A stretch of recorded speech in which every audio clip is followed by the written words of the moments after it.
Hello and welcome. Today we are joined by Mr. Jagan Mohan Reddy, former Chief Minister of Andhra Pradesh and the Chief of YSRCP party. Jagan, you're in Delhi, you're protesting here, there's a photo exhibition going on. What exactly is the point that you're trying to make here?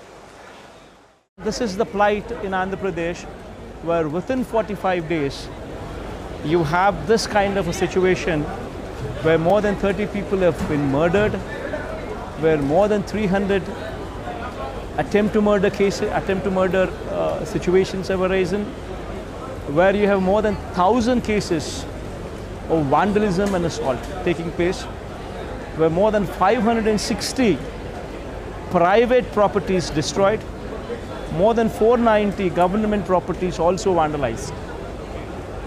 This is the state of affairs in Andhra Pradesh. So now this kind of an act, if it is not condemned,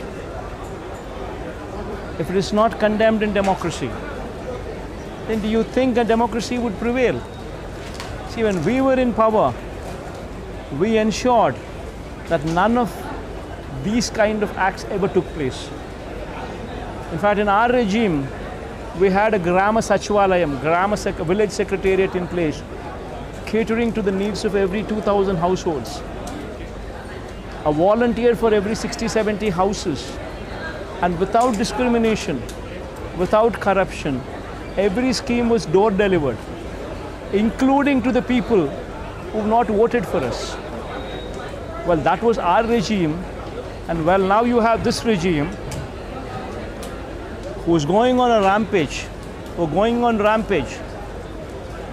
assaulting people, threatening the lives of people, killing people, torching properties, all this happening because they are not sympathizers of their party, because they have not voted for their party. These kind of acts should be condemned in democracy. In fact, I'm requesting the entire media to have a look at these things. You know, you have visited this gallery, this photo gallery protest that we're doing. You have seen these photographs for yourselves. You have seen the video clippings for yourself. This entire book which is published, you have seen the brutal attack, the brutal murder which took place, where people were literally in broad daylight, where people are hacked to death. You can see a piece of the hand lying there on the road, and you've seen for yourself the video clipping of that very incident. And this particular person who's died, this is this boy who's died, and this is the person who killed him. This person literally feeding a cake to MLA's wife. This is the MLA's wife, and he's feeding a cake to this particular lady who happens to be none other than the MLA's wife. This is the MLA himself with this boy. No cases booked on the MLA or on the MLA's wife. Everybody let loose. Cases, in fact, falsely booked on the victims itself. But Mr. Reddy, you're saying there are cases being filed against your leaders. The other side, the TDP government is saying that they're coming up with white papers and saying there were so many wrongdoings that have happened in your time when you were in power. How do you react to that? We have made sure that even people who did not vote for us were also given the benefits without discrimination. That was our regime. False allegations, false accusations could be made.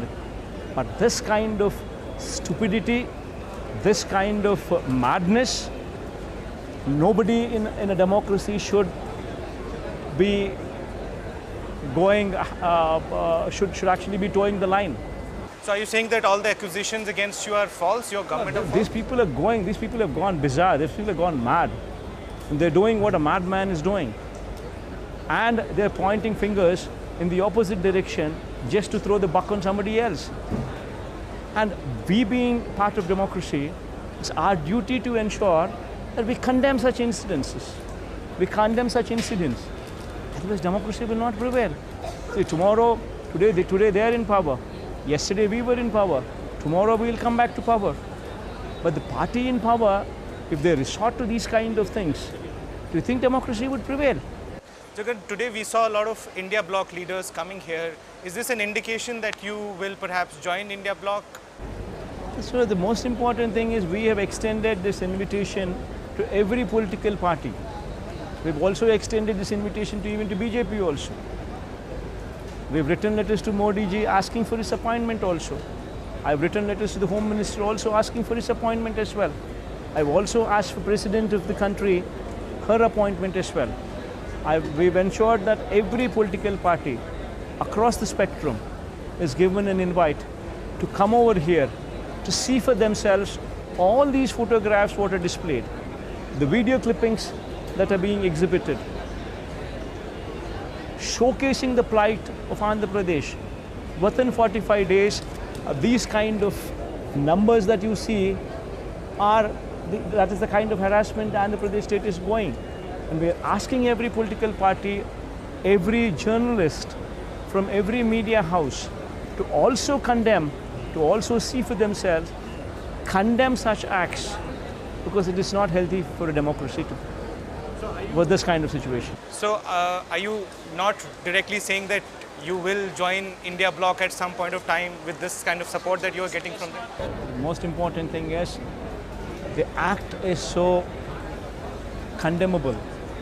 Everybody with proper sanity of mind should condemn such kind of madness. Jagan, yesterday the budget was presented and Andhra Pradesh got a special package. How do you react to that? See, why is Chandrababu Naidu doing all these things? That is one fundamental question that you should ask yourself. Because Chandrababu Naidu promised heaven and earth. He's made sure that he had come to power only through lies. And there is no way he can implement the manifesto promises that were promised by him.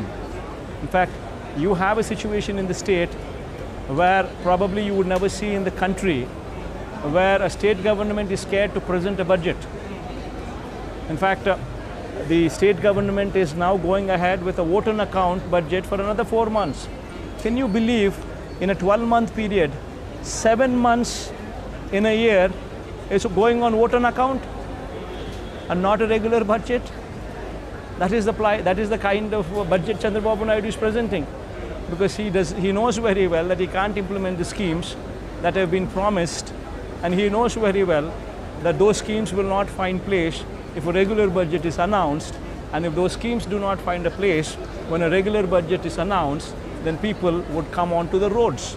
So he is doing all these things, creating a fear psychosis in the minds of the people so that nobody comes onto the roads, so that nobody questions him on the breach to promises. With that in mind, with those ulterior motives in mind, Chandrababu Naidu is doing all these acts. But they're saying we got 15,000 crore rupees, we are building new cities, we will get development. He would need 1,50,000 crores every year, not 15,000 crores. What will 15,000 crores do for him? The kind of promises, the kind of lies what he has made promises in the manifesto, 15,000 crores will not suffice. He requires 1,50,000 crores. What do you think led to his win in the state, such a phenomenal win? That's what I'm saying. Only see, you have, in our regime, 99% of the manifesto promises were adhered to. Everything was DBT. Every scheme was DBT. We have not lost power because of anti-incumbency on us. Our MLAs went door to door, but never our MLA, even for one instance, complained that there was negativity in people. We lost power because Chandrababu Naidu promised heaven and earth, and we could not match his lies. Thank you very much for speaking to us. Thank you.